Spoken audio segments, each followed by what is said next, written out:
We're going to talk about a lot of vocabulary here, and we've talked about set notation, and it turns out that anytime you talk about braces, these fancy brackets, we're talking about a set. And so we're going to talk about a set of ordered pairs. That's called a relation. And because we're talking about ordered pairs, there's going to be an X, there's going to be a Y, and the technical names for those are called domain and range. Let's take a look at an example. So if we have domain, we're looking at all the X values, and you can see that some of them are not different. We have just 1s and 2s, and that's it. So we would write the domain like that, and then let's take a look at the range. It would be these numbers here. And so the range would be 1 and 2 and 3. So let's take a look at a couple of technical things here. The first thing you'll notice is that there are 4 ordered pairs, but the domain has 2 numbers and the range has 3 numbers. So the first thing you want to adhere to is that there are no repeats when you write domain and range. I don't want to know how many 1s and 2s are in the domain. I just want to know what numbers exist in the domain. The other thing you'll notice is that I put them in numerical order despite what order they were in when we had the set or the relation. And then, of course, domain and range themselves also are listed as a set, so they need braces. So there are 4 different ways that you could write a relation. The first way is to write it in a set of ordered pairs. The next thing is called a map, and if you look closely, you can see that these numbers are in numerical order. So we're again using that same idea of domain and range, and then basically what you're doing is you're just doing some matching. So for example, -1 is matched up with 2, and 0 is matched up with 3, and so on. The other way is a graph. Simply graph these ordered pairs: -1, 2, 2, -1, 3, 2, and 0, 3.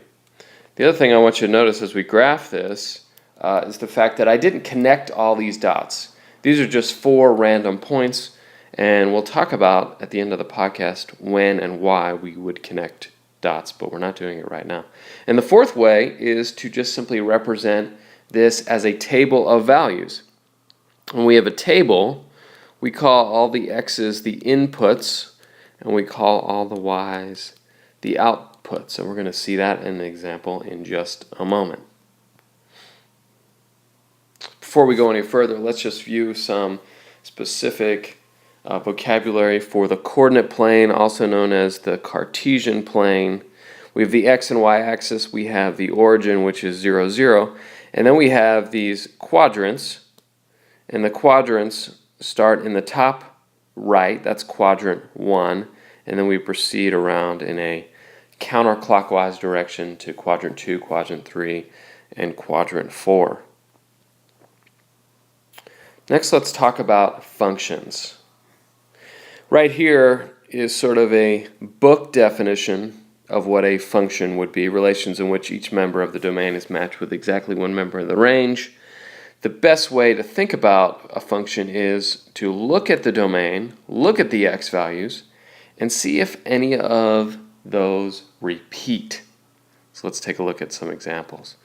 Which of the following are functions? Well, notice that if we just look at the x values, notice this definition here, this is all about x coordinates, doesn't say anything about the y's, only talking about the domain. So notice that all of these x values are different. That is a function. Let's take a look at the next one. Notice that 2 of the ordered pairs start with 6's. This is not a function. And next, notice that 2 of the ordered pairs start with z's. That is not a function. So to determine if a relation is a function, you want to see if all the x values are different, are unique. Next we have function notation, which looks like this. and we say that f of x, that's not f times x, it's f of x. And f of x is the same as y. So if we had an equation, y equals 2x minus 1, we could rewrite that as f of x equals 2x minus 1.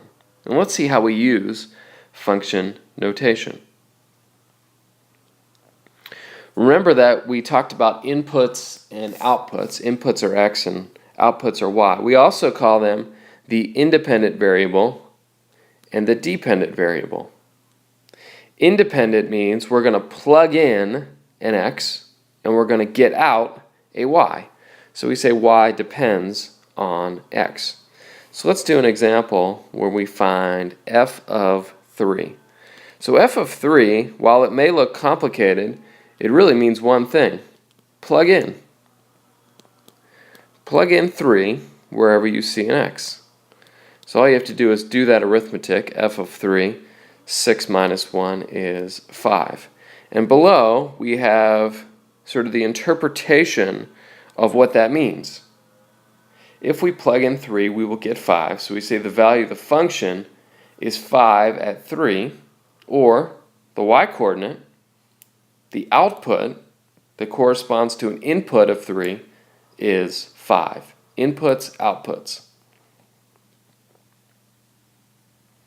So if you have an equation, you will generate an infinite set of ordered pairs, unlike maybe what we saw above here, where we had finite lists of ordered pairs.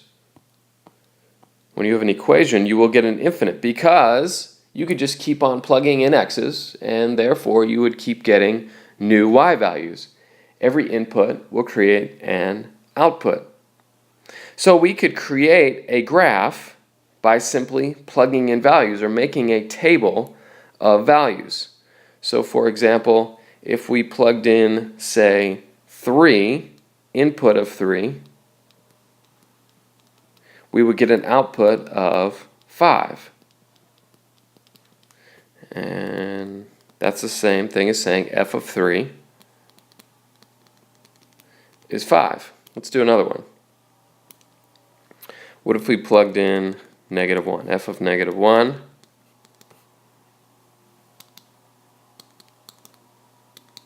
that would give us negative 3. So an input of negative 1 gives us an output of negative 3.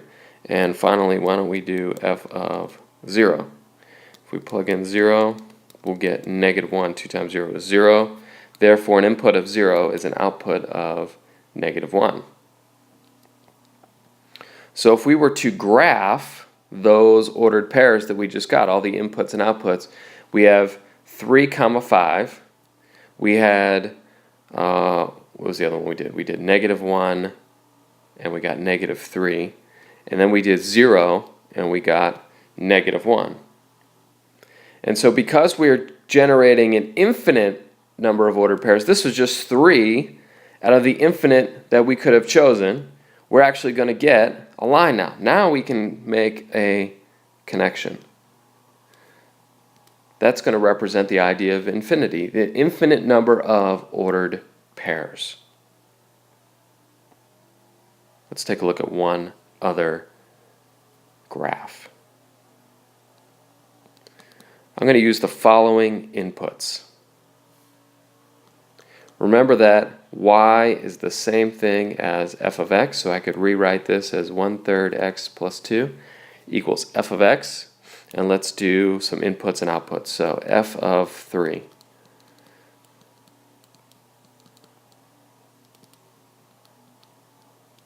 They're going to cancel. That's going to be 1. 1 plus 2 is 3. F of 0. 0 is a very easy number to multiply. We get 2. And finally, negative 3. So they're going to cancel again, but now we're going to get negative 1, so we're going to get a positive 1 as our answer.